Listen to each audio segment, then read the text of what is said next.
ഇമ്മ എണീറ്റിട്ട് കുറെ നേരമായ? ഞാൻ ഇപ്പൊ നീറ്റിപ്പ ചായക്ക് വെള്ളം വെക്കണുള്ളൂ.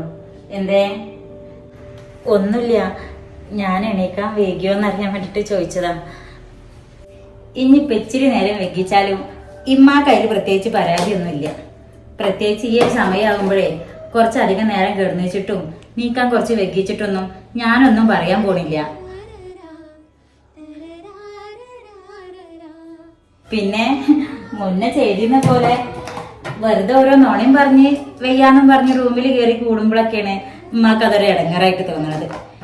ഇപ്പൊ പിന്നെ എന്റെ കൂട്ടത്തിൽ കൂടാൻ അർഷി ആദ്യമൊക്കെ ഇവിടെ ഉണ്ട്. അതുപോലെ അനക്ക് വെയ്ക്കണ കാര്യങ്ങള് ഇജും കൂട്ടത്തിൽ കൂടി ചെയ്യാന്ന് മാത്രം. എത്ര ആളുണ്ടെങ്കിലും ആളില്ലാന്നുണ്ടെങ്കിലും ഉള്ള പണി എല്ലാരും കൂടി ചെയ്ത് നേരത്തെ കാലത്ത് ചോറും തിന്ന് കുളിച്ച് നിസ്കരിച്ചിട്ടേ അവനാന്റെ ചുറ്റുപാട്ടിൽ കിടക്കേ ഉറങ്ങേ മൊബൈൽ നോക്കേ എന്ത് വേണമെങ്കിലും ചെയ്യാലോ. ഇപ്പത്തെ കാര്യമില്ലട്ടെ അമ്മ പറഞ്ഞത്. ഇപ്പൊ റെസ്റ്റ് എടുക്കേണ്ട സമയത്ത് റെസ്റ്റ് എടുക്കുക തന്നെ വേണം, അല്ലാത്ത സമയത്തെ കാര്യം അമ്മ പറഞ്ഞത്. എനിക്കറിയാം അമ്മ, ഇനി നമ്മളെ പെരയില് എന്തിനും ഏതിനും ഉമ്മാന്റെ കൂടെ ഈ ഞാനുണ്ടാവും. അതൊരു മരുവളായിട്ടല്ല, ഒരു മോളായിട്ട്. അത് കേട്ടാ മതി ഉമ്മാക്ക്. അങ്ങനെ ഒരു മരുവളെ കിട്ടാൻ തന്നെ ഇമ്മാന്റെ പൂതി ഉണ്ടായിരുന്നത്.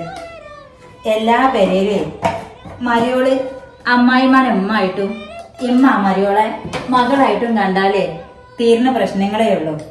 അങ്ങോട്ടും ഇങ്ങോട്ടും താങ്ങും തണലായിട്ട് അവസാനം വരെ ഉണ്ടാവേണ്ടതേ സ്വന്തം അമ്മാനേക്കായും കൂടുതൽ വന്ന അമ്മയും സ്വന്തം മകളെക്കായും കൂടുതൽ വന്ന മരുവളാണ്.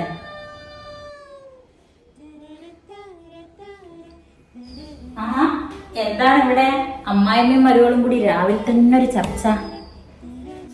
ഞങ്ങൾ ഇങ്ങനെ ഓരോരോ വർത്താനം പറഞ്ഞു നിൽക്കുകയായിരുന്നു. അല്ല, എന്താ എന്റെ പരിപാടി? പോവാറായി തുടങ്ങിയില്ലേ?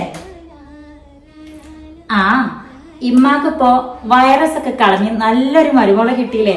അതുകൊണ്ടിപ്പോ ഇനിയിപ്പോ ഞങ്ങളൊന്നും ഇല്ലെങ്കിലും കുഴപ്പമില്ലല്ലോ. ഒന്ന് പോടി വേണ്ട അവിടുന്ന്. ഇമ്മാർക്കേ മക്കളെ എണ്ണ എത്ര കൂടിയാലും അതിലൊരു കുറവുണ്ടാവില്ല. പ്രത്യേകിച്ച് എന്റെ കാര്യത്തില് പേരെ നിറച്ചു ആളുണ്ടെങ്കിൽ അത്രയും സന്തോഷാണ്. ഇന്നാലും ചിത്ര പെട്ടെന്ന് പോവണ്ടായിരുന്നു വർഷേ. നിങ്ങളെല്ലാരും കൂടെ സന്തോഷത്തിൽ ഞാനൊന്ന് നിന്ന് തുടങ്ങണല്ലേ ഉണ്ടായിരുന്നുള്ളൂ. അപ്പോഴൊക്കെ എന്റെ തിരിച്ചുപോക്കുമായി. നമ്മളിപ്പത്തെ വീടിന്റെ സന്തോഷമൊക്കെ കാണുമ്പോഴേ എനിക്കും കുറേം കൂടി ഇവിടെ നിൽക്കാൻ നല്ല പൂതിൻ്റെ അടി പെണ്ണേ. പറഞ്ഞിട്ട് എന്താ കാര്യം?